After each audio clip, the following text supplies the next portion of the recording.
Good morning everybody. ಇವತ್ತಿನ ಈ ಒಂದು ಕಾರ್ಯಕ್ರಮದ ಕೇಂದ್ರ ಬಿಂದುಗಳು ನಮ್ಮ ನಿಮ್ಮೆಲ್ಲರ ಅಚ್ಚುಮೆಚ್ಚಿನ ನಾಯಕರು, ಜನಪ್ರಿಯ ಮುಖ್ಯಮಂತ್ರಿಗಳು, ನಮ್ಮ ಮಾರ್ಗದರ್ಶಕರಾದಂಥ ಮಾನ್ಯ ಶ್ರೀ ಸಿದ್ದರಾಮಯ್ಯ ಸಾಹೇಬ್ರೆ. Today's chief guest, my dear friend, honourable deputy chief minister of Andhra Pradesh Shri Pawan Kalyan ji. ಇಲ್ಲಿ ಈ ಕಾರ್ಯಕ್ರಮದಲ್ಲಿ ಅನೇಕ ನಮ್ಮ ಸಚಿವ ಸಂಪುಟದ ಸದಸ್ಯರುಗಳಿದ್ದಾರೆ. ಕಾರ್ಯಕ್ರಮದ ಅಧ್ಯಕ್ಷರಾದಂಥ ರಿಜ್ವಾನ್ ಅರ್ಷದ್ರವರೇ, ನಮ್ಮ ಸಚಿವ ಸಂಪುಟದ ಸಹೋದ್ಯೋಗಿಗಳು ಮಿತ್ರರುಗಳಾದಂಥ ಹಿರಿಯರಾದ ಮಾನ್ಯ ಡಾಕ್ಟರ್ ಶ್ರೀ ಜಾರ್ಜ್ ರವರೇ, ಶ್ರೀ ದಿನೇಶ್ ಗುಂಡ್ರಾವ್ರವರೇ, ಶ್ರೀ ಭೈರತಿ ಸುರೇಶ್ ರವರೇ, ಶ್ರೀ ರಹೀಮ್ ಖಾನ್ ರವರೇ, ಶ್ರೀ ಪೊನ್ನಣ್ಣ ಶಾಸಕರಿದ್ದಾರೆ, ಇನ್ನೋರ್ವ ಡಾಕ್ಟರ್ ಸುಧಾಕರ್ ಅವರೇ, ಶ್ರೀ ನಮ್ಮ ಮಾನ್ಯ ಮುಖ್ಯಮಂತ್ರಿಯವರ ನಜೀರ್ ಅಹಮದ್ ರವರಿದ್ದಾರೆ, ರಾಜಕೀಯ ಕಾರ್ಯದರ್ಶಿಗಳು ಶಾಸಕರಾದಂಥ ನಮ್ಮ ರೆಡ್ಡಿಯವರಿದ್ದಾರೆ, ಡಾಕ್ಟರ್ ಚೆನ್ನಾರೆಡ್ಡಿಯವರು, ಮತ್ತು ಗೋವಿಂದರಾಜ್ ಅವರು, ಮುಖ್ಯ ಕಾರ್ಯದರ್ಶಿಗಳಾದಂಥ ಶ್ರೀಮತಿ ಶಾಲಿನಿ ರಜನೀಶ್ ರವರು, ಮತ್ತು ನಮ್ಮ ಅಪರ ಮುಖ್ಯ ಕಾರ್ಯದರ್ಶಿಗಳು ಅಂಜುಮ್ ಅವರಿದ್ದಾರೆ, ಆಂಧ್ರದ ಅಪರ ಮುಖ್ಯ ಕಾರ್ಯದರ್ಶಿಗಳು, ಆಂಧ್ರದ ಎಲ್ಲ ಅಧಿಕಾರಿಗಳಿದ್ದಾರೆ, ಕರ್ನಾಟಕದ ಅರಣ್ಯ ಇಲಾಖೆ ಅಧಿಕಾರಿಗಳಿದ್ದಾರೆ, ಎಲ್ಲ ಪರಿಸರ ಪ್ರೇಮಿಗಳೇ, ಮಾಧ್ಯಮದ ಮಿತ್ರರೇ, ಬಂಧುಗಳೇ, ಇವತ್ತಿನ ಈ ಒಂದು ಕಾರ್ಯಕ್ರಮಕ್ಕೆ ಎಲ್ಲರಿಗೆ ಮತ್ತೊಮ್ಮೆ ನನ್ನ ಪರವಾಗಿ, ಅರಣ್ಯ ಇಲಾಖೆ ಪರವಾಗಿ ಹಾರ್ದಿಕ ಸ್ವಾಗತವನ್ನು ಬಯಸುತ್ತಾ, ಪಂಚ ಗ್ಯಾರಂಟಿಗಳ ಯಶಸ್ವಿ ಅನುಷ್ಠಾನದ ಮೂಲಕ ನುಡಿದಂತೆ ನಡೆಯುತ್ತಿರುವ ನಮ್ಮ ಸರ್ಕಾರ ಈಗಾಗಲೇ 2 ವರ್ಷ ಪೂರೈಸಿದೆ. ಇವತ್ತು ಮಾನ್ಯ ಮುಖ್ಯಮಂತ್ರಿ ಸಿದ್ದರಾಮಯ್ಯನವರ ಮಾರ್ಗದರ್ಶನದಲ್ಲಿ ಮಾನ್ಯ ಡಿ.ಕೆ. ಶಿವಕುಮಾರ್ ಅವರು ಉಪಮುಖ್ಯಮಂತ್ರಿಗಳು ಅವರು ಈ ಕಾರ್ಯಕ್ರಮದಲ್ಲಿ ಬರಬೇಕಾಗಿತ್ತು, ಸ್ವಲ್ಪ ವಿಳಂಬ ಆಗಿ ಬರ್ಬೋದು. ಸೊ ಅವರ ಸಹಕಾರದಲ್ಲಿ ಇವತ್ತು ಅರಣ್ಯ ಇಲಾಖೆ 2 ವರ್ಷದಲ್ಲಿ ಗಣನೀಯವಾದಂಥ ಒಂದು ಸಾಧನೆ ಮಾಡಿದ್ದೇವೆ ಅಂತ ಹೇಳಿ ಭಾಳ ಹೆಮ್ಮೆಯಿಂದ ನಾನು ಹೇಳಲಿಕ್ಕೆ ಬಯಸ್ತಾ ಇದ್ದೇನೆ. ಇವತ್ತು ಜಾಗತಿಕ ತಾಪಮಾನ ಏರಿಕೆ ಮತ್ತು ಹವಾಮಾನ ಬದಲಾವಣೆಯ ಪರಿಣಾಮ ಎದುರಿಸಲು ಮರ ಬೆಳೆಸುವುದೊಂದೇ ಪರಿಹಾರ ಎಂಬುದನ್ನು ಮನಗಂಡು ಇವತ್ತು 2 ವರ್ಷದ ಅವಧಿಯಲ್ಲಿ ಸುಮಾರು 8.5 ಕೋಟಿ ಸಸಿಗಳನ್ನು ನಾವು ನೆಟ್ಟಿದ್ದೇವೆ. ನಾವು ನೆಟ್ಟಂಥ ಸಸಿ ಇದು ಬದುಕಿದೆಯಾ ಇಲ್ಲ ಅಂತೇಳಿ ಆಡಿಟ್ ಮಾಡಿ ವೆಬ್ಸೈಟ್ ಮೇಲೆ ಅದನ್ನು ಪ್ರಚುರಪಡಿಸಬೇಕು ಅನ್ನುವಂಥ ಸೂಚನೆಯನ್ನು ನಾವು ಕೊಟ್ಟಿದ್ದೇವೆ, ಅದನ್ನು ಅಪ್ಲೋಡ್ ಮಾಡಿದ್ದೇವೆ ಅನ್ನುವಂಥ ಮಾತನ್ನು ಹೇಳಿಕೆ ಬಯಸ್ತಾ ಇದ್ದೀನಿ. ಅದೇ ರೀತಿಯಲ್ಲಿ ರಾಜ್ಯದಲ್ಲಿ ಏನು ಅರಣ್ಯ ಒತ್ತುವರಿ ಆಗಿತ್ತು, ಈ ಒತ್ತುವರಿ ತೆರವು ಮಾಡುವಂಥ ಸಂದರ್ಭದಲ್ಲಿ ಸುಮಾರು 2 ವರ್ಷದಲ್ಲಿ 6,125 ಎಕರೆ ಭೂಮಿ, ಸಾವಿರಾರು ಕೋಟಿ ರೂಪಾಯಿ ಬೆಲೆ ಬಾಳುವ ಭೂಮಿಯನ್ನು ಒತ್ತುವರಿ ತೆರವು ಮಾಡಿದ್ದೇವೆ, ಅರಣ್ಯ ಕ್ಷೇತ್ರ ಹೆಚ್ಚಿಗೆ ಮಾಡಿಸಿದ್ದೇವೆ. ಹಾಗೆ ಬ್ಯಾಂಗ್ಳೂರು ಬಹಳ ವೇಗವಾಗಿ ಬೆಳೀತಾ ಇದೆ. ಅದರಲ್ಲಿ ಇದರ ಒಂದು ಗ್ರೀನರಿ ಉಳಿಸ್ಬೇಕು ಅಂತೇಳಿ ಹೇಳಿ ಇವತ್ತು ಬೆಂಗಳೂರಿನ ಗ್ರೇಟರ್ ಹೆಸರುಘಟ್ಟ ಅದನ್ನು 5,678 ಎಕರೆ ಪ್ರದೇಶ ಇವತ್ತು ಸಂರಕ್ಷಿತ ಹುಲ್ಲುಗಾವಲು ಅಂತೇಳಿ ಹೇಳಿ ಘೋಷಣೆಯನ್ನು ನಾವು ಮಾಡಿದ್ದೇವೆ. ಇವತ್ತು ಹೆಸರು ಅದಕ್ಕೆ ಹೆಚ್ಚಿಗೆ ಮಾಡಲಿಕ್ಕೆ ನಮ್ಮ ಸರ್ಕಾರ ಬಂದ ಮೇಲೆ 15,000 ಎಕರೆ ಭೂಮಿಗಿಂತಲೂ ಹೆಚ್ಚಿಗೆ ಮೀಸಲು ಅರಣ್ಯ ಅಂತೇಳಿ ಹೇಳಿ, ಸರ್ಕಾರಿ ಭೂಮಿ, ಕಂದಾಯ ಭೂಮಿ ಇದ್ದಂಥದ್ದು ಮೀಸಲು ಅರಣ್ಯ ಅಂತೇಳಿ ಹೇಳಿ ಘೋಷಣೆಯನ್ನು ಮಾಡಿದ್ದೇವೆ. ಇದೊಂದು ದಾಖಲೆ. ಅದರ ಜೊತೆಯಲ್ಲಿ ಮೊನ್ನೆ ಬೆಳಗಾಂನಲ್ಲಿ ಭೀಮಗಢ ಅರಣ್ಯ ತಳೆವಾಡಿಯಲ್ಲಿ ಸ್ವಯಂ ಇಚ್ಛೆಯಿಂದ ಅವರು ಸ್ವತಃ ಬಂದು ನಾವು ಅರಣ್ಯ ಪ್ರದೇಶದಿಂದ ಹೊರಬರ್ತೀವಿ ಅಂತೇಳಿ ಹೇಳಿ ಮುಖ್ಯವಾಹಿನಿಯಲ್ಲಿ ಬದುಕಬೇಕು ಅಂತ 27 ಕುಟುಂಬಗಳಿಗೆ ನಾವು ಅರಣ್ಯ ಪ್ರದೇಶದಿಂದ ಇವತ್ತು ಅವರಿಗೆ ಪುನರ್ವಸತಿ ಕಲ್ಪಿಸಿಕೊಡುವಂಥ ಒಂದು ಕೆಲಸ ಇವತ್ತು ನಮ್ಮ ಸರ್ಕಾರ ಮಾಡಿದೆ. ಅರಣ್ಯ ಅಪರಾಧಗಳನ್ನು ತಡೀಲಿಕ್ಕೆ ಇವತ್ತು ಆನ್ಲೈನ್ ಎಫ್ಐಆರ್ ಮಾಡುವಂಥ ವ್ಯವಸ್ಥೆಯನ್ನು ನಾವು ಮಾಡಿದ್ದೇವೆ. ಬೆಂಗಳೂರಿನಲ್ಲಿ 200 ವರ್ಷಗಳ ಹಿಂದೆ ಲಾಲ್ಬಾಗ್ ಕಬ್ಬನ್ ಪಾರ್ಕ್ ನಂತರ ಮತ್ತೊಂದು ಉದ್ಯಾನವನ ನಿರ್ಮಾಣ ಆಗಿಲ್ಲ. ಹೀಗಾಗಿ ಬೆಂಗಳೂರಿನ ಒಂದು ಉದ್ಯಾನ ನಗರಿ ಅನ್ನುವಂಥ ಖ್ಯಾತಿ ಉಳಿಸಬೇಕು ಅಂತೇಳಿ 153 ಎಕರೆ ಪ್ರದೇಶದಲ್ಲಿ ಇದೇ ನಮ್ಮ ಮಾದಪ್ಪನಹಳ್ಳಿಯಲ್ಲಿ ಒಂದು ಬೃಹತ್ ಆದಂಥ ಉದ್ಯಾನವನ ನಿರ್ಮಾಣ ಮಾಡಲಿಕ್ಕೆ ನಾವು ಚಾಲನೆ ಕೊಟ್ಟಿದ್ದೇವೆ. ಮಾನ್ಯ ಮುಖ್ಯಮಂತ್ರಿಗಳು ಅದಕ್ಕೆ ಅನುದಾನವನ್ನು ಕೊಟ್ಟಿದ್ದಾರೆ. ಅನ್ನುವಂಥ ಮಾತನ್ನು ಹೇಳಲಿಕ್ಕೆ ಬಯಸ್ತಾ ಇದ್ದೇನೆ. ಅದರ ಜೊತೆಯಲ್ಲಿ ಇವತ್ತು ನಾವು ರಾಜ್ಯದಲ್ಲಿ ಮಾನವ ಪ್ರಾಣಿ ಸಂಘರ್ಷ ಇದನ್ನು ತಡಿಬೇಕು ಅಂತ ಹೇಳಿ ರೈಲ್ವೆ ಬ್ಯಾರಿಕೇಡ್ ನಿರ್ಮಾಣ ಮಾಡುವಂಥದ್ದು, ಟೆಕ್ನಿಕಲ್ ಫೆನ್ಸಿಂಗ್ ಹಾಕುವಂಥದ್ದು, EPT ಮಾಡುವಂಥದ್ದು, ಅದರಲ್ಲಿ ವಿಶೇಷವಾಗಿ ರೈಲ್ವೆ ಬ್ಯಾರಿಕೇಡ್ ಮಾಡಲಿಕ್ಕೆ ಇವತ್ತು ಹೆಚ್ಚುವರಿ ಹೋದ ಸಲ ಮಾನ್ಯ ಮುಖ್ಯಮಂತ್ರಿಗಳು 300 ಕೋಟಿ ರೂಪಾಯಿ ಅನುದಾನ ಕೊಟ್ಟಿದ್ದಕ್ಕಾಗಿ ಸುಮಾರು 100 ಕಿಲೋಮೀಟರ್ ರೈಲ್ವೆ ಬ್ಯಾರಿಕೇಡ್ ಮಾಡಿದ್ದೇವೆ. ಇನ್ನು 100 ಕಿಲೋಮೀಟರ್ ಹೆಚ್ಚುವರಿಯಾಗಿ ಅದನ್ನು ಮಂಜೂರಾತಿ ಮಾಡಿಸಿದ್ದೇವೆ ಅನ್ನುವಂಥ ಒಂದು ಮಾತನ್ನು ಇಲ್ಲಿ ಹೇಳಲಿಕ್ಕೆ ಬಯಸ್ತಾ ಇದ್ದೇನೆ. ಜೊತೆಯಲ್ಲಿ ಖಾಲಿ ಹುದ್ದೆ ಭರ್ತಿ ಮಾಡುವಂಥದ್ದು ಇರ್ಬೋದು.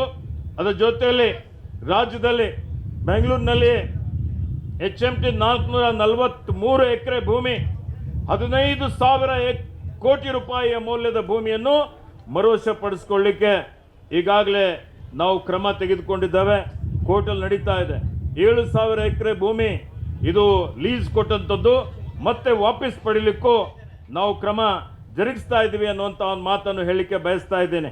ಹಲವಾರು ಇವತ್ತು ಸಾಧನೆಯನ್ನು ಮಾನ್ಯ ಮುಖ್ಯಮಂತ್ರಿಗಳ ನೇತೃತ್ವದಲ್ಲಿ ಮಾಡಿದ್ದೇವೆ. ಮತ್ತು ಇವತ್ತು ವಿಶೇಷವಾಗಿ friends, first of all I would like to my heartiest congratulations to our guest from brotherly state of Andhra Pradesh, Shri Pawan Kumar ji, for his excellent work in his state. Not only has he been very proactive in terms of governance and decision making, but he has taken up various initiatives towards conservation, environment protection and sustainable development in the state of Andhra Pradesh, which are going to help the state manage its natural resources in an efficient and effective way. More importantly, he too is an avid environmentalist and very passionate about conservation. No wonder he is doing so well for his state. As I was coming to this program this morning, a journalist asked me as to how a forest minister of Indian National Congress ruled state is working closely with the forest minister of an India Alliance ruled state, as it is not very common sight in our polity today. To that question, I simply put forth a very simple fact: we are all Indians first and ministers of our respective states later. We are both wanting to do good work for our respective states, help uplift our people, protect our resources and conserve the natural bounty of our respective states we inherited. For that very purpose, we decided to set our political differences aside and work on our shared commitment towards conservation, wildlife protection, environment management and sustainable development. Today's event is an important step towards that shared commitment as we commence an important chapter of collaboration with the state of Andhra Pradesh. Man-animal conflict is an issue not just limited to our state. A biodiversity-rich state like Andhra Pradesh is facing similar challenges and has been looking at various solutions to mitigate the issue. In fact, when Pawan Kalyanji paid me a visit on 8th of August 2024, he had expressed concern over the rising incidents of human-elephant conflict in his state. He was keen on understanding how we are going about mitigating it over here and also emphasized on collaborating so our departments can learn from each other and can adopt the best practices to help protect the biodiversity in our respective states. I have to admit that I was pleasantly surprised by his acumen and his deep understanding on the issues ailing our departments. During the conversation, he talked about his vision for his state and how he wants to work diligently on the aspect of conservation. He told me about how the movie Gandhada Gudi, featuring our legendary son of the soil, Dr. Rajkumar, another avid environmentalist, had inspired him to work towards conservation of forests along with protection of wildlife, and quoted the forest-themed poetry from Rashtrakavi Kuvempu. When he hosted me in Vijayawada in the month of September 2024, he recited kannada verses sending a powerful message of cultural unity and historic ties between our two brotherly states. In this context, I would also like to acknowledge the deep historical, linguistical and cultural bonds that Karnataka and the twin Telugu states of Andhra Pradesh and Telangana share. From ancient practices to shared traditions and festivals, the connection between our people runs deep. Our forests too are part of this shared heritage. Wildlife does not recognize man-made borders and neither should it affect our resolve to protect them. In fact, when he had requested us to support the Forest Department of Andhra Pradesh state by providing trained Kumki elephants to help them manage and capture rogue elephants responsible for loss of lives and damage to crops in the state without harming them. We readily agreed to accede to his request.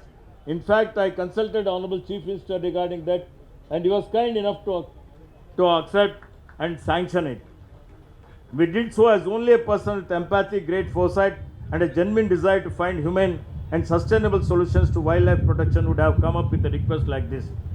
Initially, we had agreed to provide 4 Kumki elephants to them, but upon further request for more numbers from their side, 6 elephants for operations, we decided to extend our support accordingly.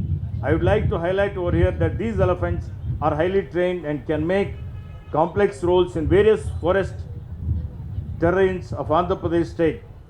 Today, I am very pleased to announce that Karnataka state is handing over 4 trained Kumki elephants. In fact, we had promised 6, but we are going to send 2 elephants later on.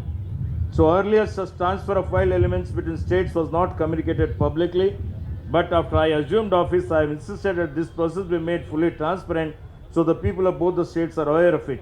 Moreover, we have informed Andhra Pradesh state that they must share the annual health, weight and performance reports of the elephants we are providing them with. We have made it a point to include these clauses in the memorandum of understanding signed between mine and Pawan Kalyan's office today. In fact, Pawan Kalyanji also himself has informed us that these elephants will be well taken care of and we have nothing to worry about. Also, I would like to inform everyone assembled over here that we have agreed to provide training and support to Andhra's Mahouts to help them learn the methods of capturing and taming wild elephants. As you all know, elephants are deeply woven into cultural fabric of Karnataka. The world-renowned Mysore Dasara festival, particularly the Jumbo Savari on Vijayadashmi, draws lakhs of people from around the world to witness the grand procession of elephants carrying the golden howdah of goddess Chamundeshwari. These animals are not just loved and cared for, but they are revered by us Kannadigas. I want to make it very clear from this podium that we are not providing Mysore Dasara elephants to any other state. As we officially hand over these Kumki elephants to Andhra Pradesh state today, I am confident that this act of cooperation will deepen the bond between our 2 states.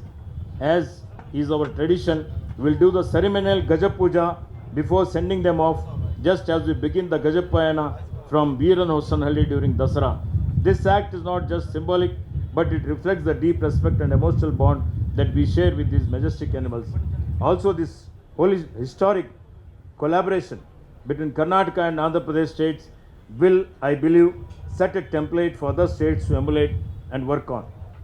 Lastly, I would like to extend my heartfelt gratitude to our Honorable Chief Minister Siddaramayaji and Sri Pawan Kalyan Kumarji, the Honorable Deputy Chief Minister and Forest Minister of Andhra Pradesh State, for being present here for this historic occasion.